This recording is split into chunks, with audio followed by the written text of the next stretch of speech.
why are we doing 16 weeks now, or why are we changing to 15 weeks from 6 weeks? Am I making sense? Yeah, well, what's the initial rationality for trying to go to 15 weeks? It is that, on the one hand, what we have found, given the changing nature of higher education and the need to have more faculty participation on an ongoing basis in other activities besides teaching, such as assessment work primarily, and trainings on technology, other sorts of things that constitute the work of the college and work of faculty. We need some days available on either end of the semesters. If we just keep a 16-week semester, we are piling additional days that faculty need to be on campus to do that.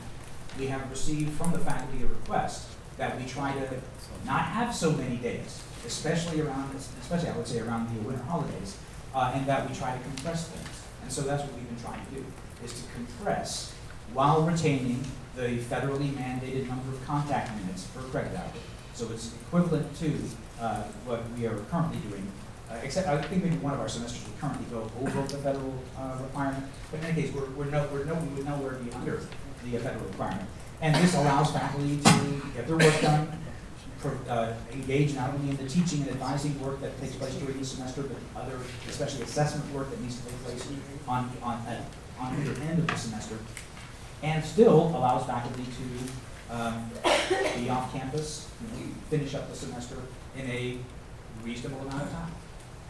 Certainly, when we went to an official 9-month contract for faculty, remember that was a conversation last year, we looked at the semester and said, yeah, it's kind of hard to fit the faculty work, both the majority of teaching and advising that takes place during actual teaching time, and the additional work that needs to be done, into 9 months. This allows us to do it much more easily. One of the ways that we do it, in addition to the configuration of the usual of the classes of the semester, is that we have lengthened final exam time. So instead of having an hour and 50-minute final exams, and this was consistent with the earlier version that you all saw before, the 15-week model, we would now have 2-hour and 30-minute final exams. So we're increasing final exam time by 40 minutes. That's one of the ways that we can make up those missing contact minutes that the federal government requires. But that's a shell game, because you're not increasing course time for that. You're not. You're just increasing. Well, I mean, it depends what you do with that time. I mean, different classes do different sorts of things. In some courses, the final exam is a final project, and there's an actual project that is done by students, and that in which other students are learning from that. The students themselves are having a learning experience. So I don't know how much of a shell game that is. One could use the additional 40 minutes of final exam time to do a brief last-minute review period with the students. Since we just lost a week of class. I mean, let me just be very clear. I don't frankly care which way we go. We made these efforts because the faculty, through the Faculty Senate, said, is there anything that you can do to try to shorten the amount of semester time so that we've got more time in between semesters, especially at that December winter holiday, Christmas time period. If the faculty don't want to do that, okay. I mean, it's really no skin off my nose. We just put a kind of interesting calendar. If the faculty would like to do it, then I'd like to know that. Yes, sir. Well, I want to speak as a faculty who would like to do this, but I would also like to, so I appreciate the efforts being made here.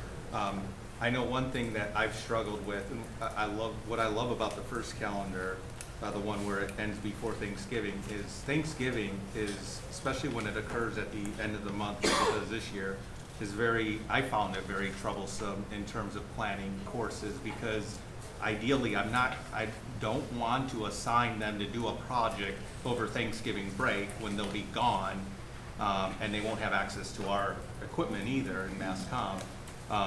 And plus, I just don't want to do that. I want them to enjoy Thanksgiving. So I like the fact, and I know this probably can't be replicated every year because Thanksgiving changes, but to just put a fine, we're going to break the line here and end the semester before Thanksgiving, and then we'll come back and have finals after it. I like that a lot. That's it. Well, then there are different opinions about that, I'm sure, but we look at it that way. And especially if students are heading back prior to Monday, and getting resituated. One could imagine that one could do review sessions and such maybe on a Sunday, maybe you do them on Canvas through Zoom or something like that, or maybe in person.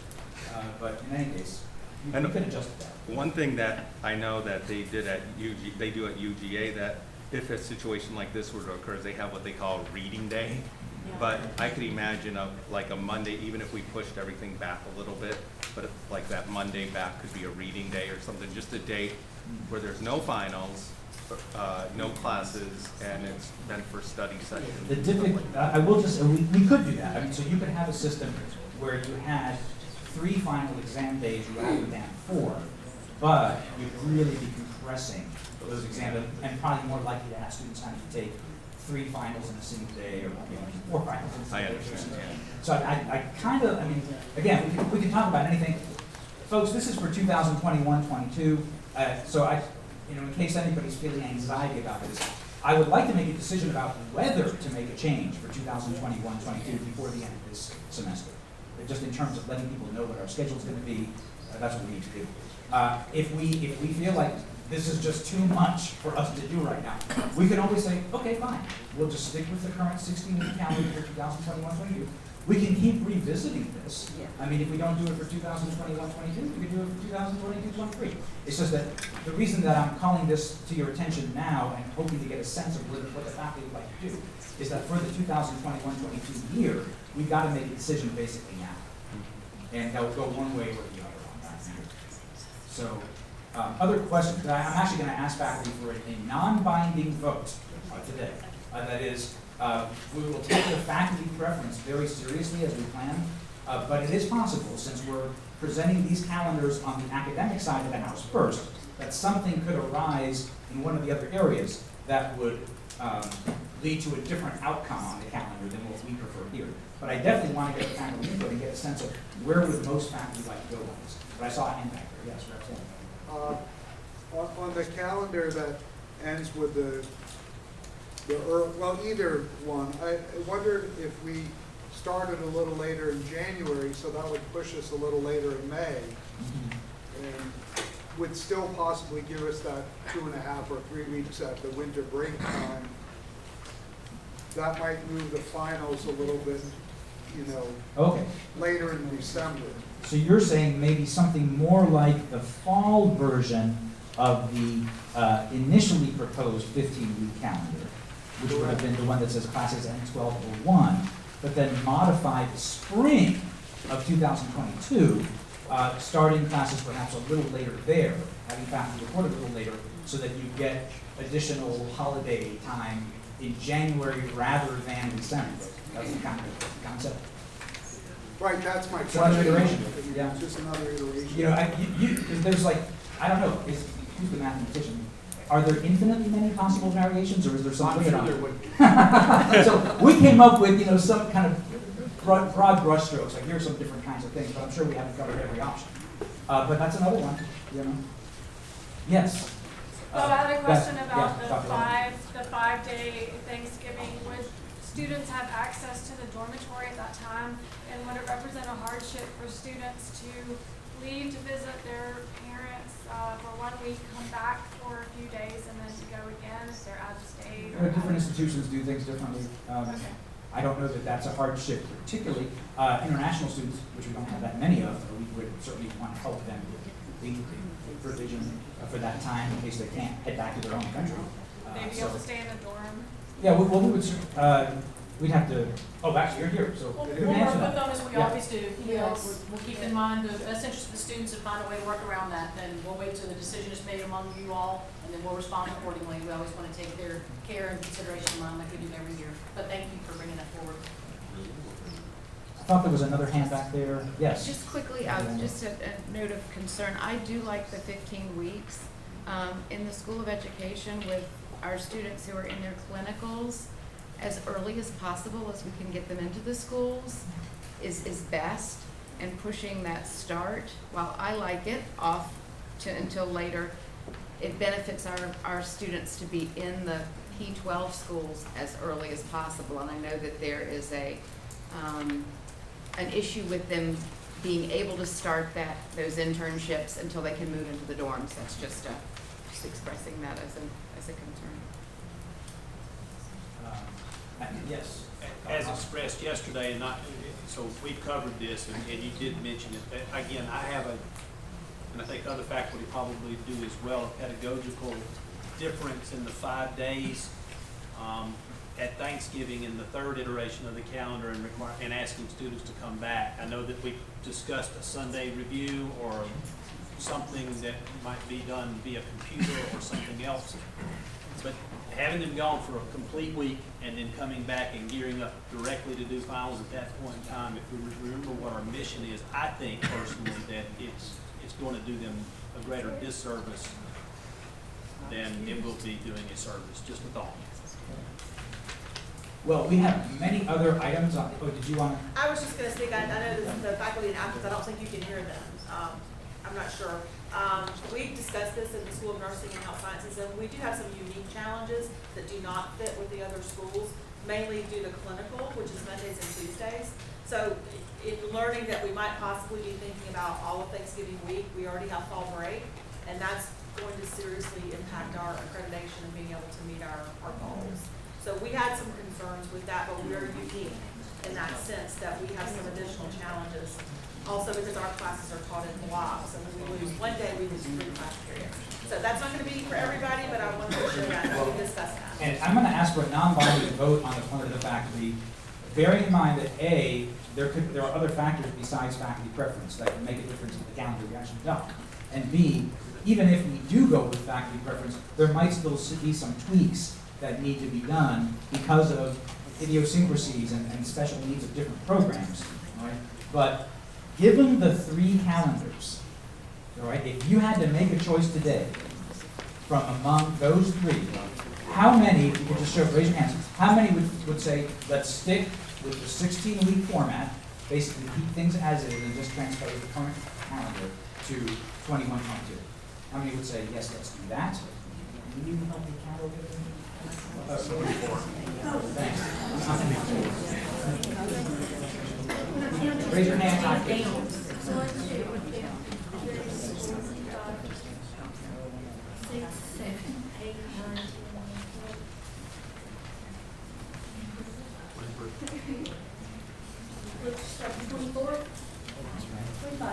Do we have the way of counting Athens faculty who may be expressing a preference? Can we get an email maybe from them on this sent to Phyllis? Would you ask him to do that? Yes, Athens faculty, can you count how many of you favor remaining on the 16-week calendar? Can somebody in Athens please count the number of folk who have that 16-week preference and email that number to Phyllis Howell? That would be helpful. So while they're doing that, all right, so here's. Here. Okay. Now, I'm going to ask faculty to vote on the initially proposed 15-week calendar. So that calendar that says classes end 12:01. How many faculty in this room would like to go with the classes ending 12:01? So that means keeping the commencement at December 10th, okay, and having those few days of additional reporting. 12 here. Well, okay, and Athens, could we again do the same as in Athens and have someone count the number for that initially preferred 15-week calendar? Okay. And finally, the new 15-week calendar, the one that has classes ending 11/19 before Thanksgiving, okay? Please vote on that one.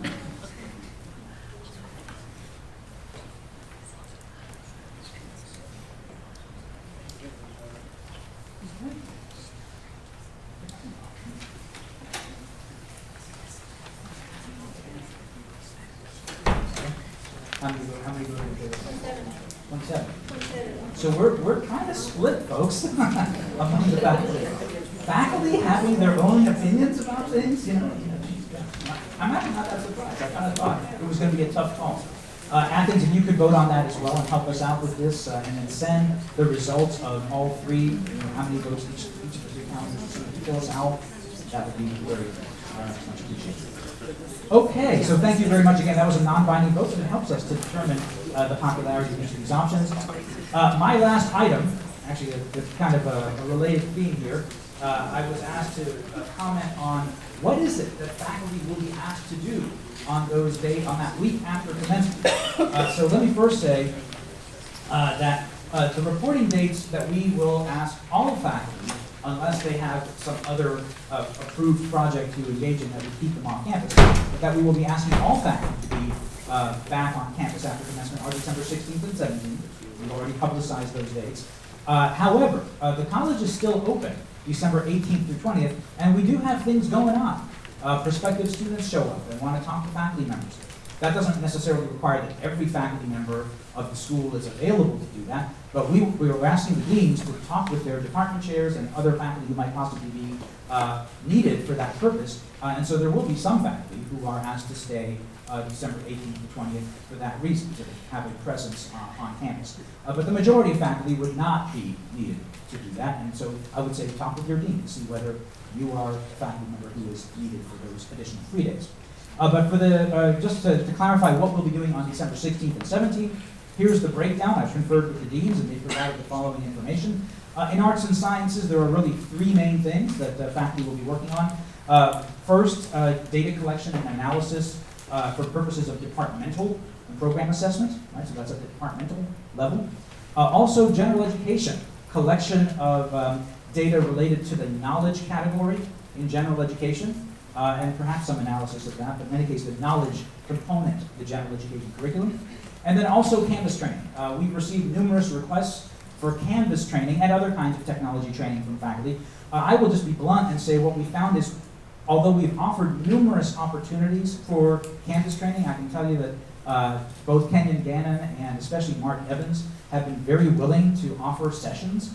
Hardly anybody shows up at those sessions. So despite the fact that we're asked for it, when we actually offer it, we have maybe one or two, or in the case of the session that I tried to attend one time, nobody other than myself was there to learn from Mark Evans how to use Canvas for using Zoom and using the big blue button and setting up modules and all that kind of thing. I was just there with Mark, and I got a very nice individual tutorial from him. He was a good teacher, so I appreciated that. So here's what we're doing instead. We're going to rotate faculty from the schools through different training sessions, and so December 16th and 17th, arts and sciences will have probably in the neighborhood of 2-hour workshops to learn more about the use of Canvas. Probably we will divide faculty into groups of maybe 15 or so, 10 to 15, something like that.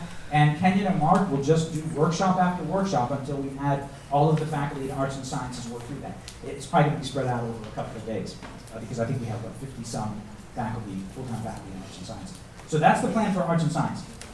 You could talk to Dean Nimmo more specifically about the schedule for each of those days. We're still working out the training session times with Kenyon and with Mark. School of Business, similar kind of thing. Walker School of Business will have a research symposium. There will also be a faculty meeting. And then similar Canvas training to what arts and sciences faculty will have. School of Education, there will be school-wide departmental and program assessments. School of Education will also review the Georgia PSC report and preview a unified assessment system that aligns PSC and SAC COC criteria. There will be different departmental collaborations. There will be a School of Education faculty meeting. So you all are going to be busy. RD is setting up a good program for you. And finally, Nursing and Health Sciences. Actually, there will be a Daniel School of Nursing and Health Sciences retreat, as well as assessment work within each of the units of the school. So there's plenty to do. We're thinking that the activities I've just mentioned will occupy faculty for 2 days on that week. So that's December 16th and 17th. But again, confer with your dean about any needs that deans may have for coverage for possible prospective students or other sorts of items that we engage. Okay, so that's my report. Any questions? Yes, sir. Will there be an option to test out of Canvas training? Is there an option?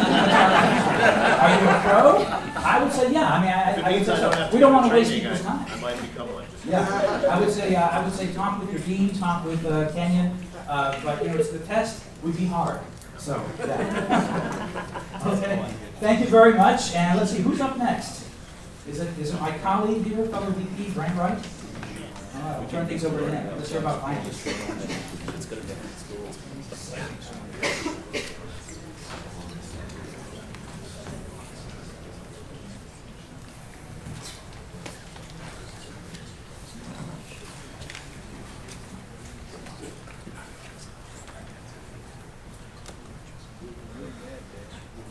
Okay, so thank you for having me here today to go over the budget. I know we've been through several iterations in the past. We're going to try to be consistent going forward with the budget and how we conduct it. I just wanted to give you some budget highlights, calendar highlights. And so last week, we had the Planning and Budget Committee meet, we came together, talked about what the process is going to be, some of the enrollment statistics that we're looking at, to try to set a baseline. What we don't want to do when we're budgeting is go for what the enrollment goal is out of enrollment management, because we don't want to base our budget on an area that we might not be able to achieve, because we have to still pay all the bills. And just as a reminder, 80% of our budget is tied to faculty and staff salaries. So eats up quite a bit. That only leaves 20% that's really in play for equipment, deferred maintenance items, things like that. So in the next 2 months, November and December, the Controller's Office is going to be working on determining who the new budget managers are, whether or not they've changed it or not. We're going to be looking at planning documents to provide to you in order to help you plan for what the request is going to be next year. And then also what's going to be furnished. We're also going to develop a capital request form. Now, I think that's been done in the past, but we want to have this on an annual schedule because things change from year to year in terms of what various areas need. New requirements come up. So we will be putting that together as well. And then we're going to have a training session for the budget managers in order to let them know what the expectations are.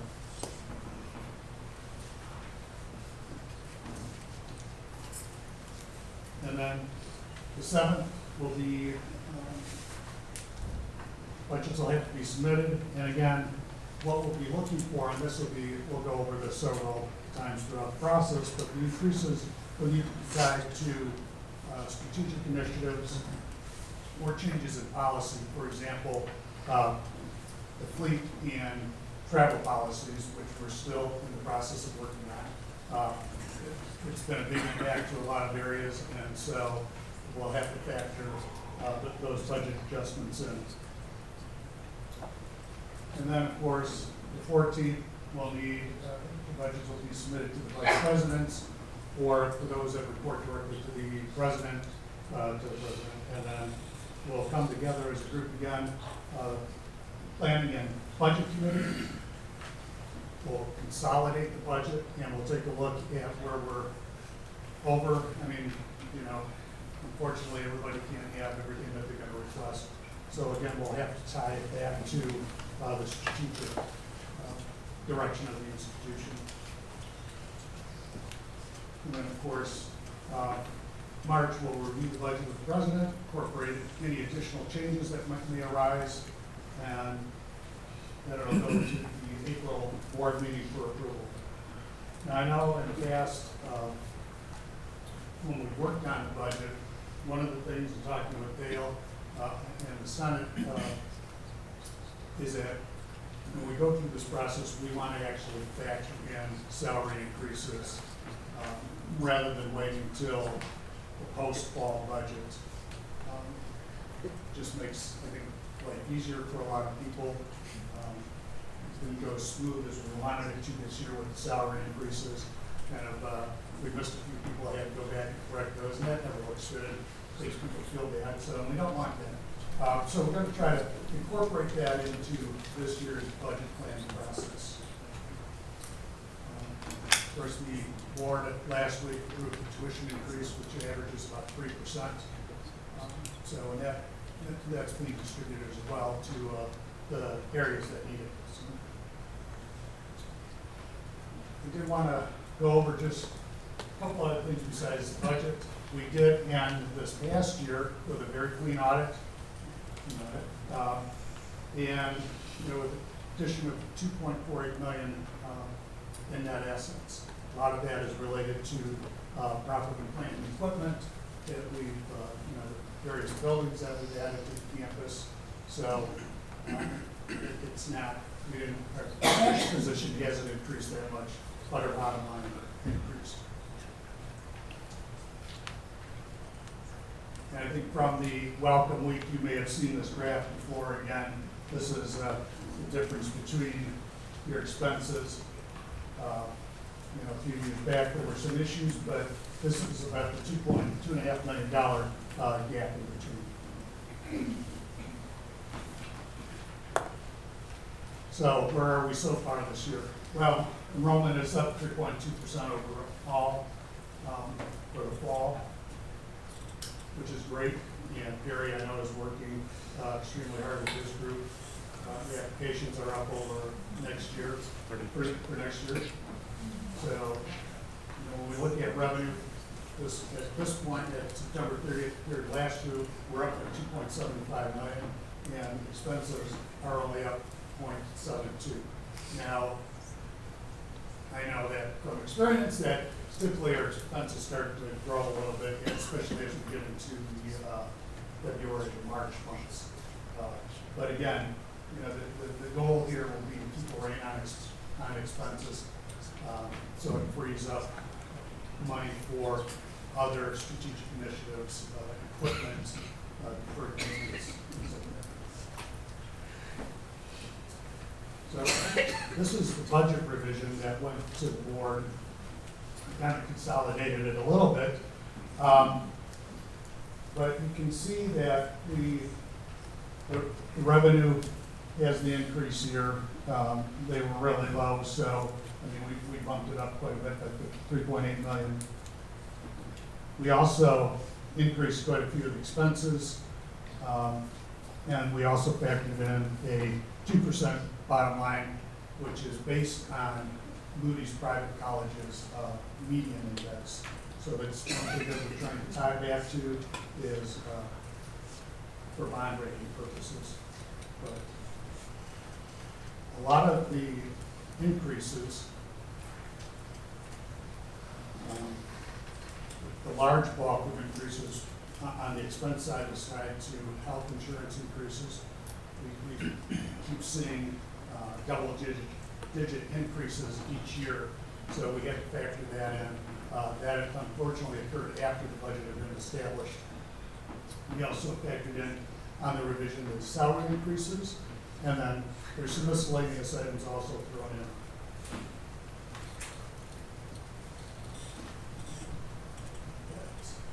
And then just some works in progress, just so everybody knows. Again, I think we've talked about some of this in the past. We've got the Nielsen Hall renovation for the School of Education, which will start in January.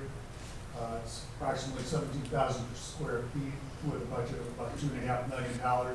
So far to date, we have raised $1.5 million to cover that, and we're very optimistic that we'll have the rest in the coming months. So the goal of that is to have it completed by the summertime, July, in order to be move-in ready for the fall semester. So it's very limited. I think, the dean and associate dean might be one of these. So the rest of it's going to be classrooms. Rollover property, I think you may have heard us talk about that as well. We acquired 88 acres off of Georgia Street, and we're going through the process of some additional design work, and we're also planning for the next April board meeting to bring forward the final design along with pricing information and what our capacity is to fund developing the property, not only as a sports complex, but also for, I believe, some of the health science programs we can out there as well. So it's a combination of space of faculty and student life. Roof repairs, again, we've talked about this before, but it's really quite amazing. So far today, we've been reimbursed $2.4 million. We have approximately $4.4 million out in total claims, and this will include Athens as well. And this is deferred maintenance work that would have taken us years to do at this time. It's a lot of money. So yeah, we anticipate our insurance rates to go up, but it's still getting us way ahead of where we need to be. So I just wanted to point out too that there's been 17 roofs done on the Demorest campus, and then over the Thanksgiving break, there's going to be Mayflower, Ipswich, and Swanson. We'll have the roofs redone. And that's all I have, unless there's any questions. As a department manager, as a budget manager, each year, especially in the last 3 or 4 years, we've been given a new way of putting our requests and our proposals together and have not gotten a response. And we've had a new person every time going, we're going to look at it, we're going to talk to you, but you've got capital requests, and I'm not the only budget manager to say this, who has capital requests that have been buried in 4+ years of requests. And even this year, we haven't heard back on capital requests and budget requests for this calendar year. Right, and there's been multiple changes, not only in my position, but also in the controller's area.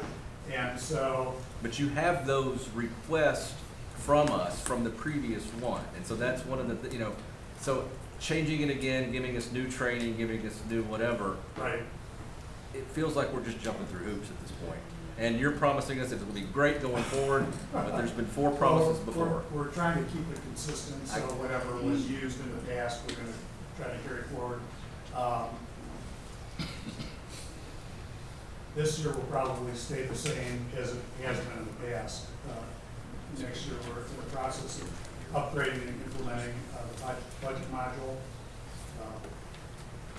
which we don't think we can have in place by the time we get this up. It would be great if we could, but I just don't think we can get there. But that would make it an online process, which would really simplify things. In terms of the capital, I think it's important that things are submitted every year, but I think the breakdown has been that nobody's been communicated that. I know we've heard from just about every budget manager that they didn't get any feedback on what occurred, and now the budgets have been loaded and they're like, this is not what I was anticipating at all. So we've been, our plan is to reach back out, because I know I talked to the deans a couple of weeks ago. We're looking to have some revisions in place by January, so, to this year's budget. But again, communication is key, and if we're not supplying information back to you, it really doesn't do anybody any good. And I think with the capital, again, limited resources, we have to prioritize what's going to rise to the top of the list. Safety and health is going to be top of the list, and then from there we need to prioritize for each of the schools on what's going to be funded. So, but again, I totally agree. The feedback is not good. So. They don't have a budget for that. Any other questions?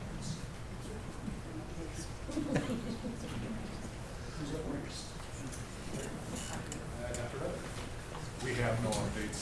Thanks,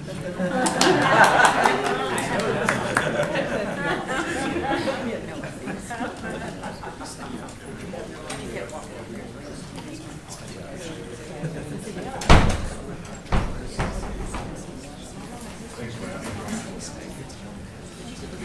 Brad mentioned that our applications are up for next fall, 30% over this year. This year was a record year. Our apps are up 30% compared to last year. So that's awesome.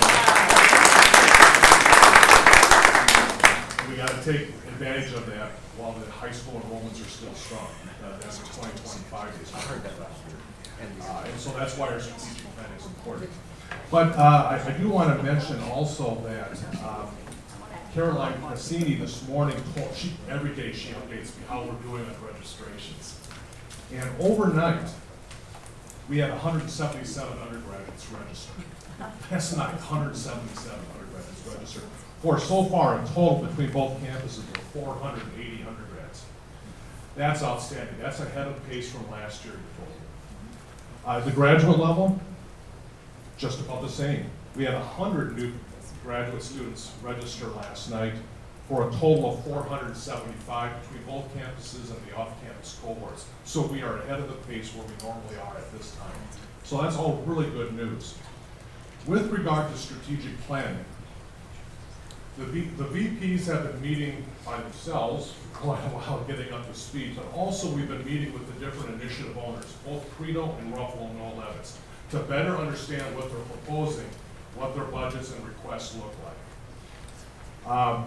The Ruffalo Noel Levitz Steering Committee has now drafted 4 proposals to put forward to senior administration. That's a draft proposal right now. The Ruffalo Noel Levitz consultants will make their final 8th visit in December, and we'll tie this all down. But right now, I'll be presenting those 4 proposals to the vice presidents tomorrow morning. They're all focusing on recruiting and retaining more students. So that's looking very good. A lot of this is hinged on the Board of Trustees and them approving our post-fall budget, and then also, of course, the increase in tuition and so on. That's been done. So now we have a better idea of where our budget stands, so we can go ahead with the initiative implementation. So the next step is for the vice presidents to continue saying, okay, where are we at with our priorities, and pull all the original leadership team together and say, how do we prioritize and where do we go forward? That's where we are right now. But I would want to say to you, it's my goal, personally, my goal, to be able to present back to you in January, whether it's an assembly or some other way, exactly what the initiatives are. Because we're going to be having to start hiring some people right away in these kind of roles. We know what our budget is, we're setting our priorities. I think in January, you're going to start seeing things happening, finally, with all the strategic planning initiatives that are going forward. So I'll be happy to answer any questions later. Thank you very much. I think we're heading on to Starfish.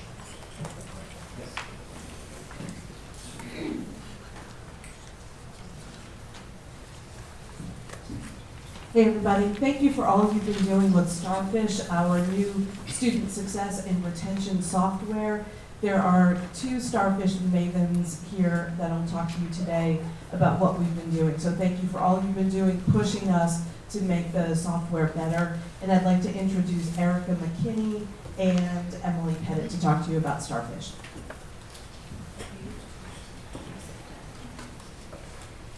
Real quickly, I hope each of you grab the staple packets out front. I want to reiterate what Dr. Almaño said on behalf of the vice presidents who have helped us shepherd this approach to communicating openly and frequently about our students. I'll ask Kat real quickly. Number one, I want to say thank you for the, you guys have come out with gusto. You have really participated in this tool, and I want to tell you that, just real quickly, some numbers. I'll let her read them out to you, but we have just a few of the frequent flyers in terms of the flags raised. I'm just going to give you a head count. Just to be clear, we've only been live for 45 days, so this is 45 days worth of effort. So you've been busy. There are 2,826 keep up the good works, 555 in dangers of failings. We've had 29 counseling referrals. We've had 186 attendance concerns. So way to go, everybody, for participating. Your efforts allow us to make sure the students are front and center with things y'all need to communicate with them, and then if they need some additional support services, that allows those of us that partner with you in those roles to reach those students quickly. We printed this out for you because we hope it goes back to your offices and sits beside your desks to remind you about the flags, whose responsibility it is to potentially raise the flag and potentially close the flag. And then there's the final sheet that's a reference sheet for you regarding all the different services on campus, who's who and where these things go, particularly as it relates to referrals. So this is kind of just a quick snapshot as to some of the things you guys are doing. What I want to do now is turn this over to Erica. She's going to actually show you the difference between when we comment inside a flag and when we post a note to a student's folder, because those are two different processes and they mean two different things. Okay, so first I want to tell you that we are in the test site. So everything that you see is totally fake. Dalton is real. He is a student here. But all of the bad things that we've put on his student profile, those are not real. So, and he has agreed to allow us to use his name to do these things. So he knows we're doing this. So this is the student profile for Dalton. And if you go to the tracking tab, it's not going to let me. It has a timeout on here, so it's probably timed out on there. What she's going to show you is on the tracking feed, it's going to show you all the different flags that have been raised on behalf of Dalton. You're going to see some kudos that you guys have raised and those of us in practice have raised, and then also some flag issues. So I think we put a behavior concern in here for Dalton. I think Erica was the one who raised it, and then so what she'll show you is to comment directly on that particular flag, on that behavior. She's going to put a comment inside that flag. And then we'll show you in a second an example of a note and when we would put a note on the file, because that's a more broad context, not related specifically to a behavior or flag, but more related to just the student in general and something we want all of the campus partners or people inside the Student Success Network to know about. All right? Okay, so this is Dalton's fake student profile. So yesterday we raised a behavioral concern for Dalton. So you see this, which is not true, this plus sign here. Anytime you see a plus sign, you want to click that so you can see comments that were raised. So the difference between a comment and a note. A comment should be used when you have information to add to a specific flag. And when you do that, that information gets sent out to everybody through email. Okay? When you go to the Notes tab here, you can see all of the same flags that were raised, but you also see these general shared notes. So when you are adding a note to a student's profile, anybody can see it. Anybody can see it who can see the student's file, but it does not send a notification to anyone. So it's more of, if you add a note to a student's file, nobody will know to go look for it unless they go look for it. So for instance, there are certain people on campus that can see 7,000 students. Dean Pettit's one of those. She's not notified when you add a note to a student's file, so she won't know to go look at it. So that's really the biggest difference between a comment and a note. A note, there's no notification, it's just there. But a comment, you get a notification. So 90% of the time, we should really be using comments to communicate, so that way we know it's there.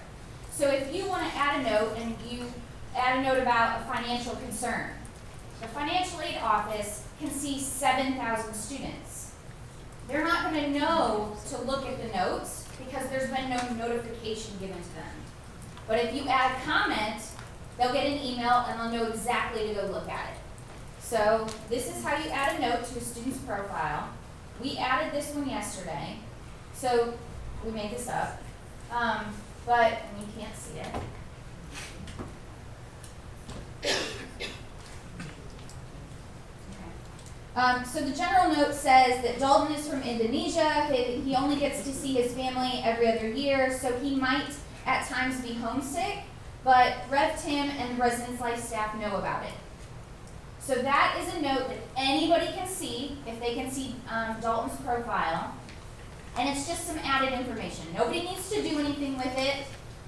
He's not in danger of failing. He's not having an attendance concern. We just know this specific information about Dalton, and we think people might want to know that. But when piece of information for a flag. So this behavioral concern that I raised for Dalton yesterday says that I'm concerned about Dalton's recent behavior. He's been acting not like himself. I'm not really sure what's going on, but I just wanted to let everyone in his network know that something's not right with Dalton. So I raised this behavior flag. So let's say I'm Dalton's coach, his athletic coach, and I know what's going on. I want to add a comment or a piece of information to this specific flag. So what you do is you hover over the picture of the flag, and you have the option to edit, comment, assign, or clear. So you would click the comment button, add your information, wherever it might be, okay? And then you can send a copy of it to yourself. So you can send an email to yourself that you're writing this. You can send a comment to the note or to the student if you want to, or you don't have to. If you don't click that, they won't see what you're writing.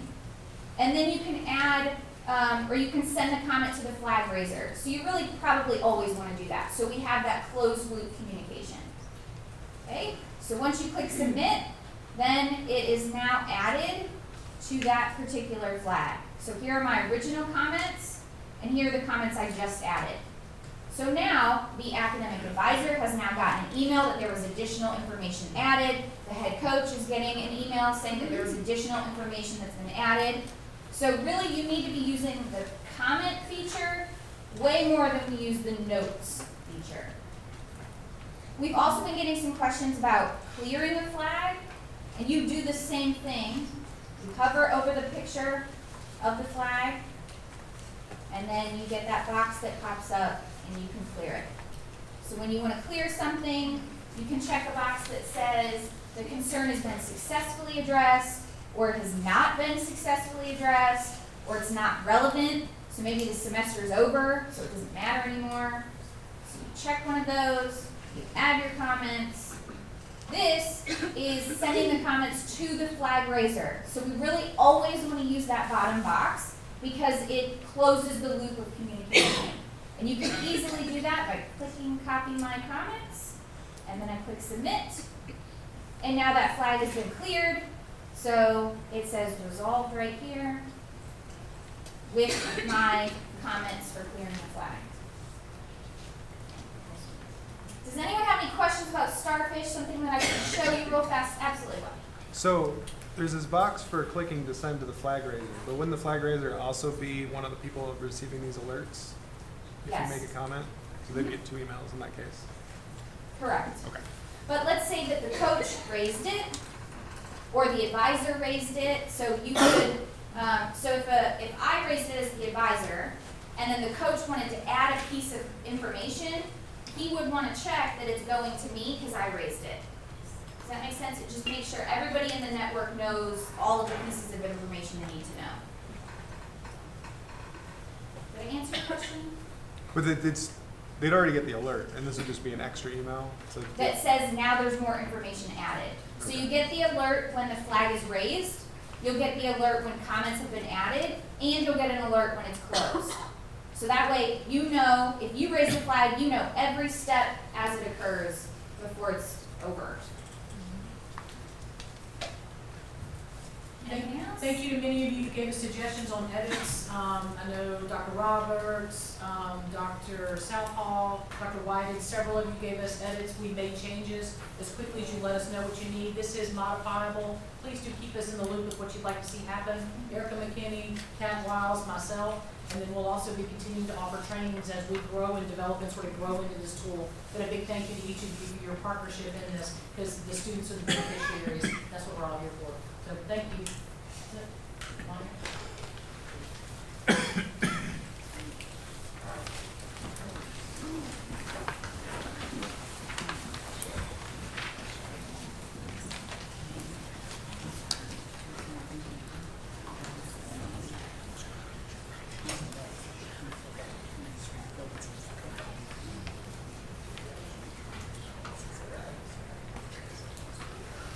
Okay, everybody, I'll make this as quick as I can. I only have a few minutes.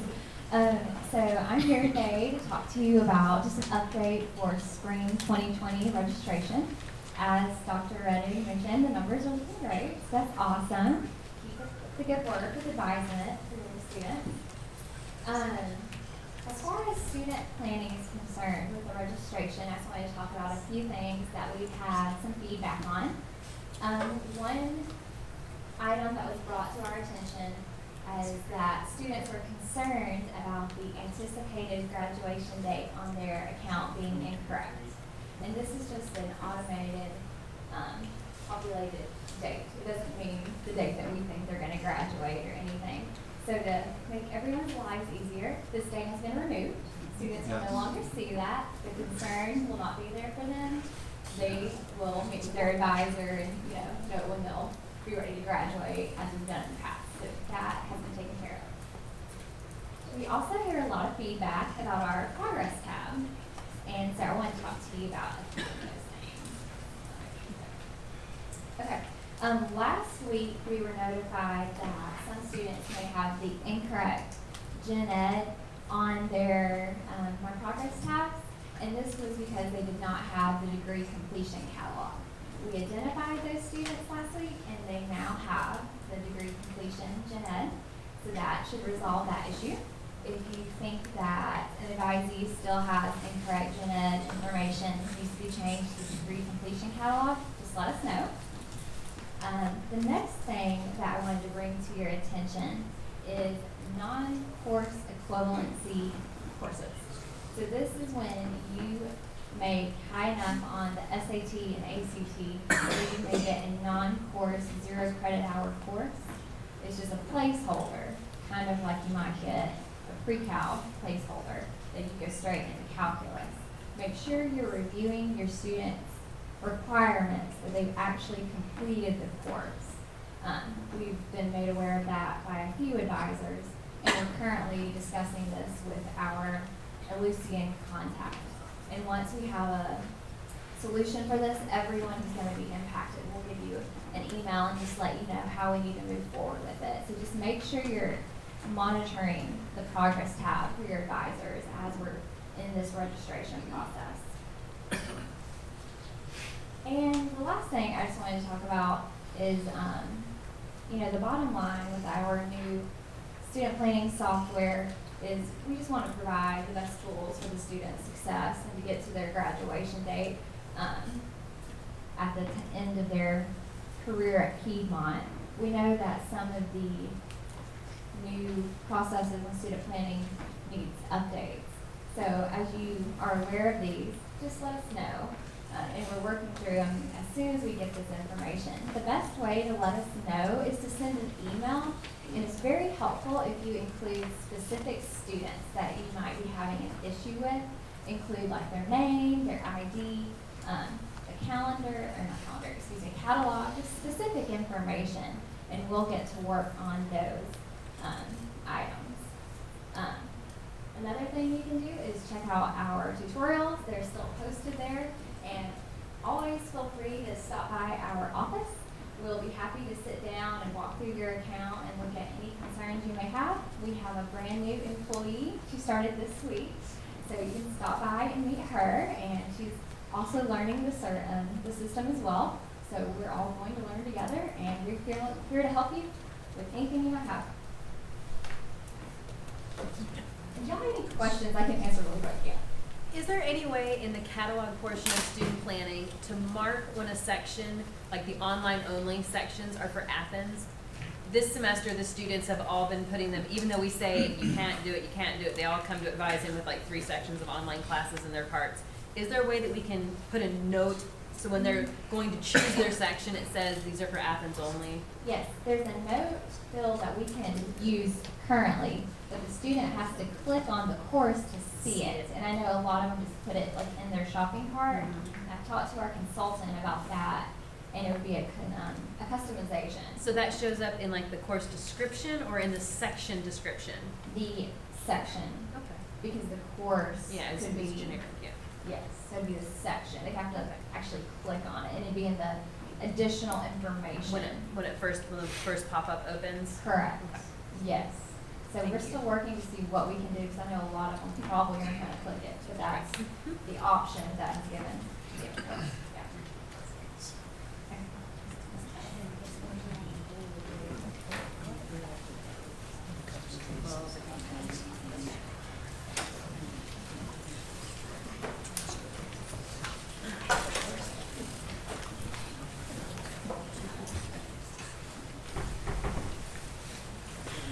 So I just want to remind you before I go and show you some data that next week is First Gen on November 8th. It's actually National First Generation Day. So we're actually having some events here on campus November 7th from about 11 to 1:30 here, and 11 to 1 o'clock in Athens, and then at 4:30 to 5:45. You can make a button, write a blurb about what it means to be First Gen, and there's a photo booth, but you get a free t-shirt out of it.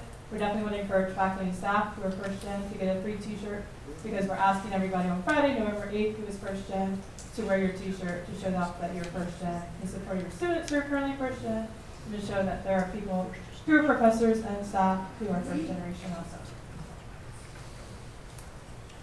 So I just wanted to try to update you guys with data so you can see where we are with the QEP every year. So just looking at the cohort demographics, so last year I talked about the cohort that entered in fall 17. This year we're looking at cohort 2, which is all new students who entered in fall 18. So that's transferred, new students in Athens, and new students in Demorest, and that was 338 students. And then you can read the breakdown. 247 of those were freshmen, with 56 of them in Athens and 282 in Demorest.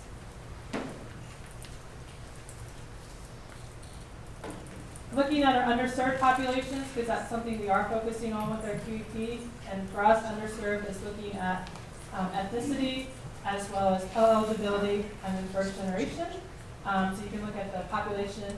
Any population that had fewer than 10 students, we did not put up here because that would be identifying for that. So we do have a couple that fall under 10, but we didn't want to put that up because it's identifying for them. This is just from the cohort 2. So last year's all new students entering the fall of 18. So transfers and freshmen.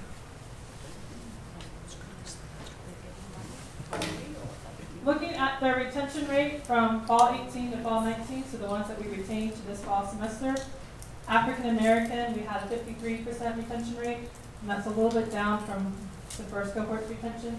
Hispanic Latino, we had a 100% retention rate, which is actually higher from last year's retention.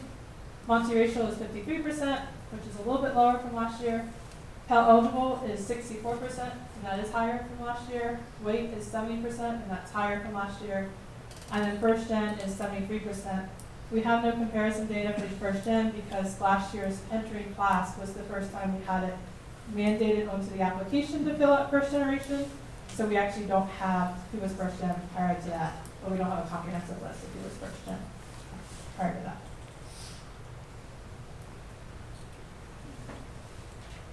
Some of you who teach, or all of you who teach P1 1101 have been giving grit surveys. This is a survey of 15 questions on a Likert scale, going from very much like me to not at all like me. And we can do multiple scoring with this. So we have a grit score, which is looking at the score from all 15 questions. And an example of a grit question would be, I've overcome setbacks to conquer an important challenge. And then you can also break down and do 2 subcategories. So you can do persistence, or you can do goal orientation. And so I think it's like 7 questions under persistence and 8 questions under goal orientation. An example of persistence is setbacks don't discourage me. And then an example of goal orientation is my interest change from year to year.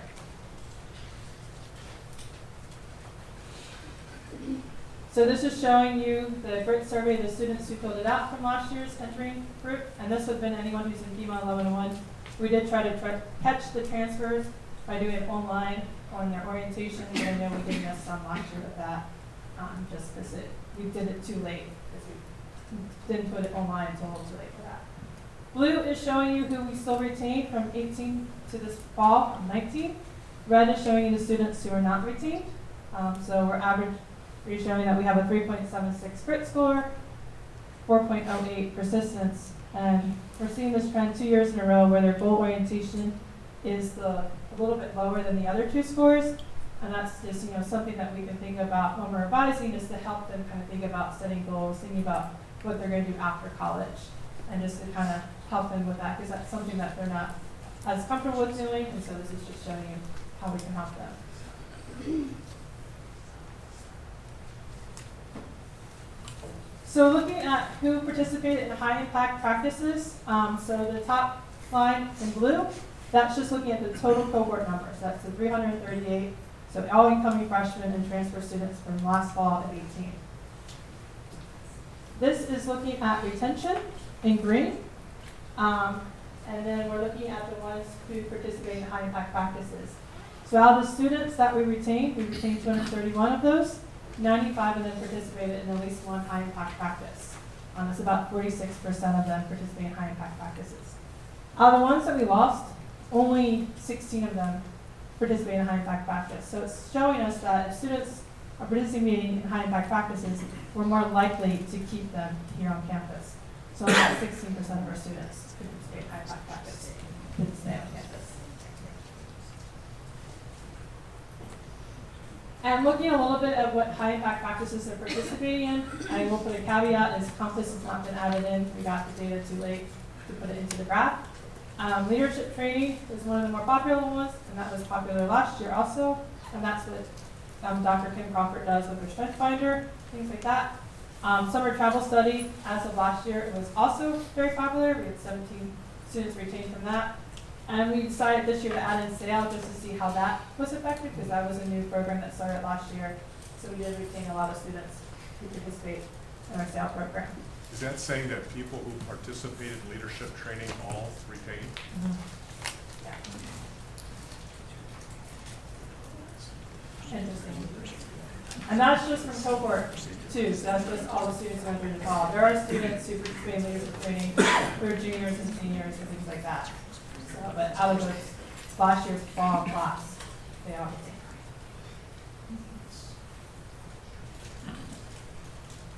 Alright, this is the fun graph that everyone hates, but it also shows a really good thing. So breaking it down, the grit scores are on the bottom, going from 1.63 to 5 at the top. And then high impact practices is on the vertical axis. If it's a red dot, it's a student we didn't retain from fall 18 to fall 19. If it's a green dot, it's a student we retained from fall 18 to fall 19. These are all the students who took the grit survey and did not participate in a high impact practice. This is adding in the students who participated in at least one high impact practice. This is looking at 2 high impact practices. And then lastly, 3 high impact practices. But what's really interesting is when you start looking at this. So if you consider a grit score of 3.5 or lower, being maybe not potentially going to be as successful at staying in college, because those are we think with people who have low grit score, they may not have the tenacity to stay in college. And so we noticed that even with a low grit score, if they participate in high impact practice, we retained them. So we only lost 2 students, other ones who did grit and did a high impact practice. And that's a trend that we've seen 2 years in a row now. So we have to keep those.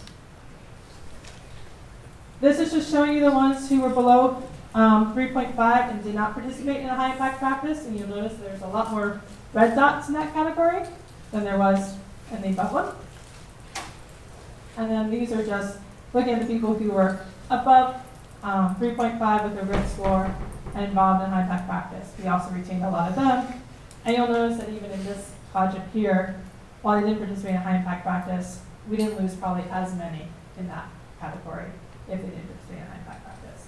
So they do have a tenacity to stay in college, but really that's the telling category is the ones who participate in high impact practice with a low score. So the last little bit I want to talk about was Piedmont Symposium, which was formerly known as Lions Pride, Piedmont Research Innovation and Discovery Exhibition. The National Council for Undergrad Research actually does a research week where they try to ask all the colleges and universities who are doing anything during that week to let them know. So we made it on their website last year with our research day that we did. There's about 70 colleges and universities that were listed. Probably only about 7 of them were small colleges like us. Most of the rest of the colleges on this list were RO1s. So we're kind of standing above the crowd and making sure that we're really honing in on our research. Just looking at the types of presentations we had last year, we had over 30 oral presentations, about 34 posters, and then about 18 that were other, and that could be considered the radio broadcast that happened during the event. There were some things that were happening on the stage with the theater improv, And this also includes the open house with the Fab Lab, things like that. And I'm looking at who participated from each group. So in Athens, we had 44 students actually presenting either poster or oral presentation. The majority of them were seniors, but we do have a little bit of other ones, so freshmen, sophomore, and juniors did present in Athens. In Demarest, it's kind of a nice little incline where, again, the majority of our students were seniors. We do see that we had probably about 8 freshmen, almost 30 sophomores, and almost 40 juniors present. So that's a really good showing to see that we have kind of a mixture from all over, because we do want to help get our freshmen involved in it. And just a little plug, so next year's, or this year's BMOC Symposium, it's April 9th in Athens, and that's going to be a Thursday. It's from 11 to 1:30. And then in Demarest, it is April 15th. It is all day. Classes are not canceled per se. It's an in-college field trip to Swanson, and go there for your presentations and things like that. So instead of having class, we'll actually go to the presentations for the symposium day. Things like that. Any quick questions?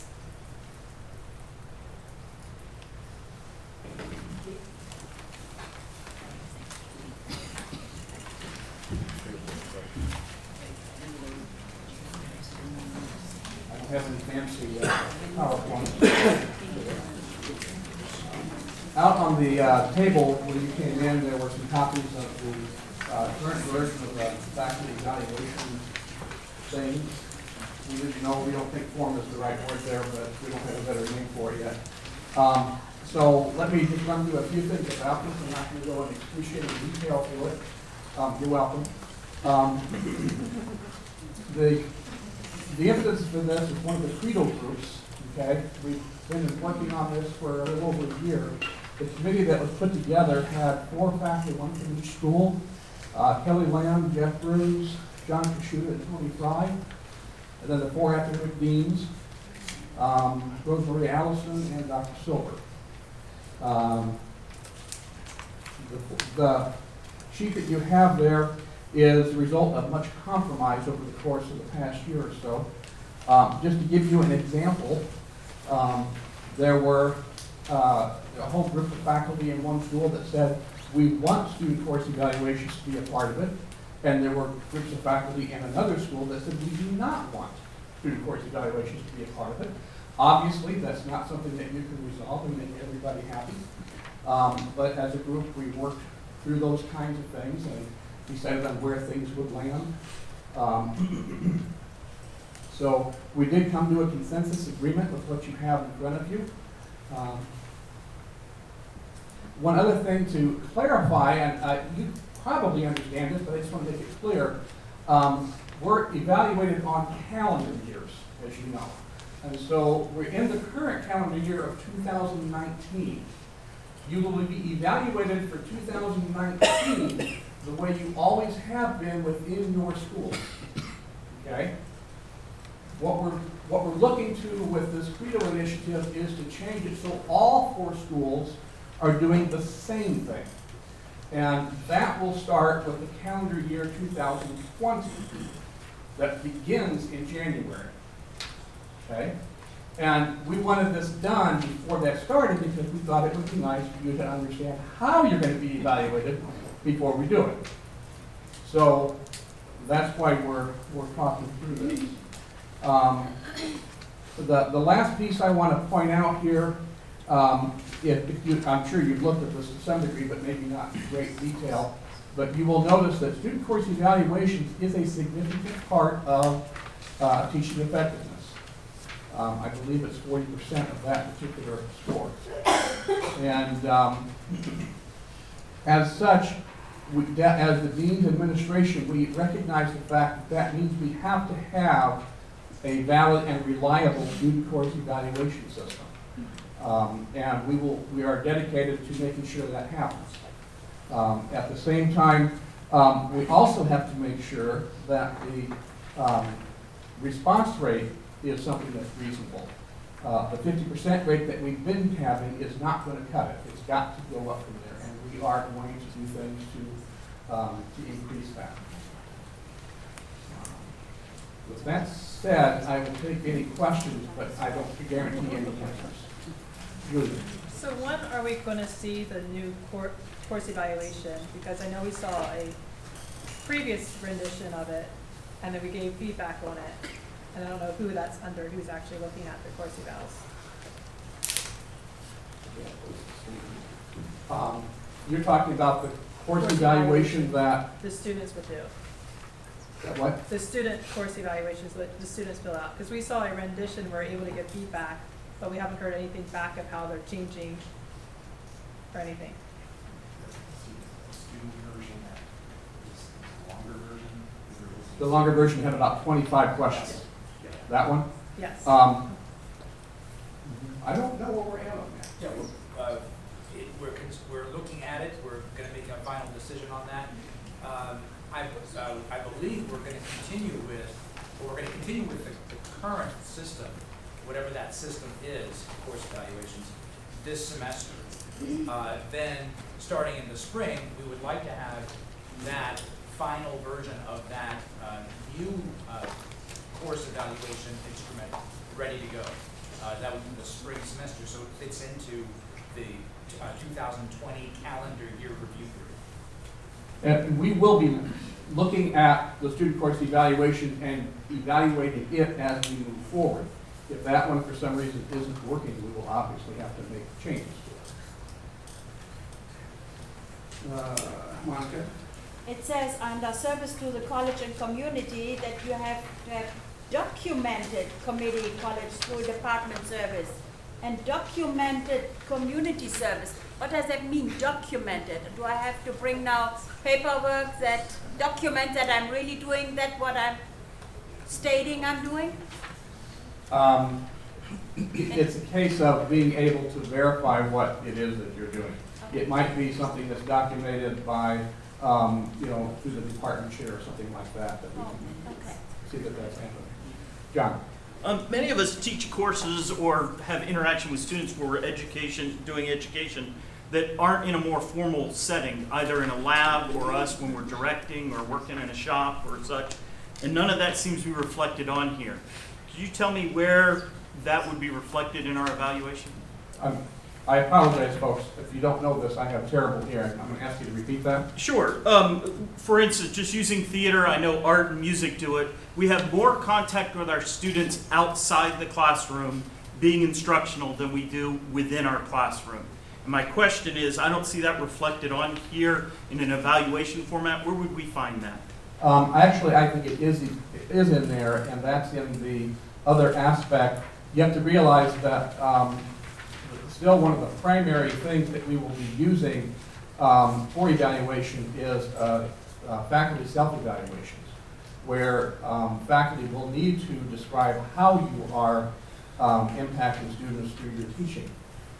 And that while 40% is focused on student course evaluations, there's 60% that's not. And so that's the part where those types of things would be addressed. Rick? One of the things that concerns me and my colleague that had to leave was just his comment, which was, you just clarified, I will pass that on, that that's in the self-evaluation portion. Because of a lot of senior research that we do within our Department of Natural Sciences, field work, et cetera, and so forth, that's not reflected in this type of score. I'd like to see something numerical that's tied to a teaching evaluation rather than me having to describe and you grading me on how well I describe it, which is basically the self-evaluation. The other thing that I would like to point out is that 60% of our teaching grade, okay, the percentage, is subjective. It comes from department chair / associate dean. The other 40% is just as heavily weighted as my teaching evaluation for my student, and that is your grade. Which is subjective based on, again, a faculty member's ability to be able to write a self-evaluation. So I'd like to see that slide a little bit. What about courses that have 3 or less students? They are not given evaluations right now, and those are upper level courses for us. And I do not believe that we're headed in that direction where we're going to evaluate enrollment in courses with enrollments less than 5% or 5 students, simply because they become incredibly identifiable. Right. And so students are not going to not going to want to and shouldn't be compelled to have to fill out such an evaluation. On the back page with the asterisk and the note, saying that the adjustment for scholarship and service must be made before the evaluation period. There have been many cases where I've wound up doing more service or more scholarship in the fall than I would have anticipated at the beginning of the year. Some of that sort of thing is opportunistic, so it'd be nice if there was flexibility, that you could adjust that later as opportunities for more community service and more scholarship activity come up. Okay. Does that make sense?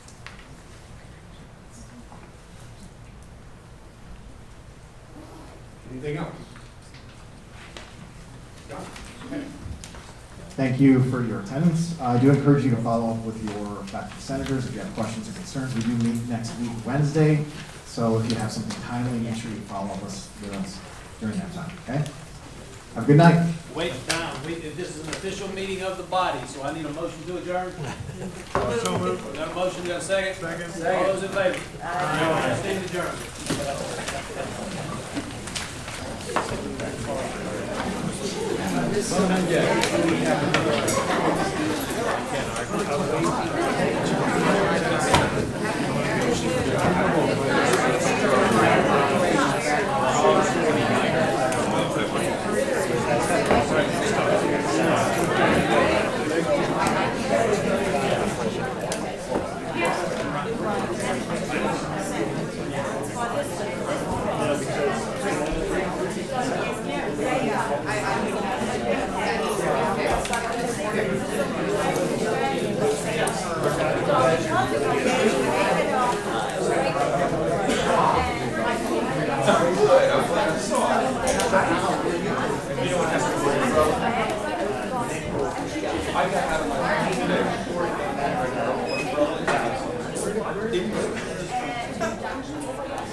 What can they say? You can only kill me.